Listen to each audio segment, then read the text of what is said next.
মিলেমিশে করি কাজ, হারি জিতি নাহি লাজ। এই কথাটা কিন্তু আমাদের জীবনে প্রত্যেক দিন আমাদেরকে মনে রাখতে হবে। হ্যালো এভরিওয়ান, তোমরা কেমন আছো? আশা করি সবাই অনেক ভালো আছো। আসানসোল থেকে আমি অর্পিতা, তোমাদের অর্পিতা। আমার একটি মিনি ব্লগে তোমাদের সবাইকে জানাই অনেক স্বাগত। আজকে হবে মোচা ঘন্ট, কিন্তু মোচা ছাড়ানো বড্ড জ্বালা। মাকে দিতে মা বলছে সকালবেলায় তাড়াহুড়োর সময় আমি মোচাটা ছাড়াতে পারবো না, কালকে সন্ধ্যেবেলায় বলি না কেন ছাড়িয়ে রাখতাম বসে বসে। তো আমি বললাম চলো আমি তোমাকে একটু সাহায্য করে দিচ্ছি, মোচাগুলো আমি ছাড়িয়ে দিচ্ছি। মোচা ঘন্ট খেতে কিন্তু অসাধারণ, কিন্তু ছাড়াতে অনেক সময় লাগে।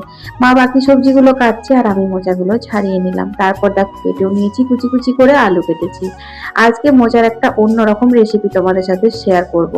এই যে নারকেল আর অল্প ছানা আর অল্প একটু গোটা ছোলাও লাগছে, কিন্তু সাথে হবে করলা ভাজা, মিষ্টি কুমড়োর তরকারি, মাছের ঝালও হবে, আর হবে হচ্ছে কলমি শাক ভাজা। এই গ্রীষ্মকালে কলমি শাক খেতে কিন্তু ভীষণ ভালো লাগে।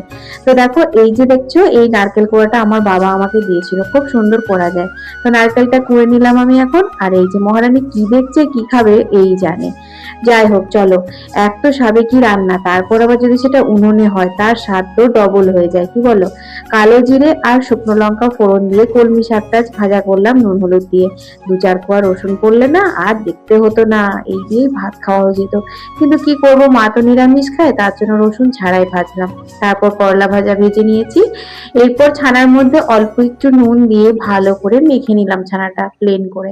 সর্ষের তেলে ছোট্ট ছোট্ট করে ছানার বড়াগুলো ভেজে তুলে নিতে হবে। আমার মা বলে ছানার বড়া আর পোস্তর বড়া যদি কেউ কড়াই থেকে ভেজে গোটা গোটা তুলতে পারে তার মানে সে পাক্কা রাঁধুনি। ছানার বড়া তুলে সেই তেলে 2টো শুকনো লঙ্কা 2টো তেজপাতা ফোড়ন দিয়েছিলাম। তারপর আদা বাটা দিলাম আর দিলাম হচ্ছে একটু জিরে গুঁড়ো। মোচা ঘন্টতে কিন্তু বিশেষ কিছু মশলা লাগে না, অল্প একটু শুকনো লঙ্কার গুঁড়ো আর দিয়েছিলাম গুড়। গুড় না দিলে কিন্তু এই রান্নায় সেই স্বাদ তুমি একদমই পাবে না। আর মেন কথা তোমাদের বলতেই ভুলে গেছিলাম, এই মোচাটা কিন্তু আগেই আমি অল্প একটু নুন হলুদ দিয়ে কুকারে সেদ্ধ করে নিয়েছিলাম। আর তারপর ছানার বড়াগুলো দিয়ে নাড়িয়ে চাড়িয়ে ঘি গরম মশলা দিয়ে নামিয়ে নিয়েছিলাম। আজকে দুপুরে মিষ্টি কুমড়োর সবজি ছিল, আর ছিল কলমি শাক ভাজা, করলা ভাজা, আর আমার স্পেশাল আকর্ষণ ছানার বড়া দিয়ে মোচা ঘন্ট। খেতে একদম পুরো দুর্দান্ত হয়েছিল, বুঝলে? তারপর বিকেলবেলা একটুখানি ছাদে গেছিলাম বুবলাকে নিয়ে। কি করবে, ও তো একটু বোর হচ্ছিল, সেই জন্য। মিনি ব্লগটা ভালো লাগলে লাইক শেয়ার করে দিও।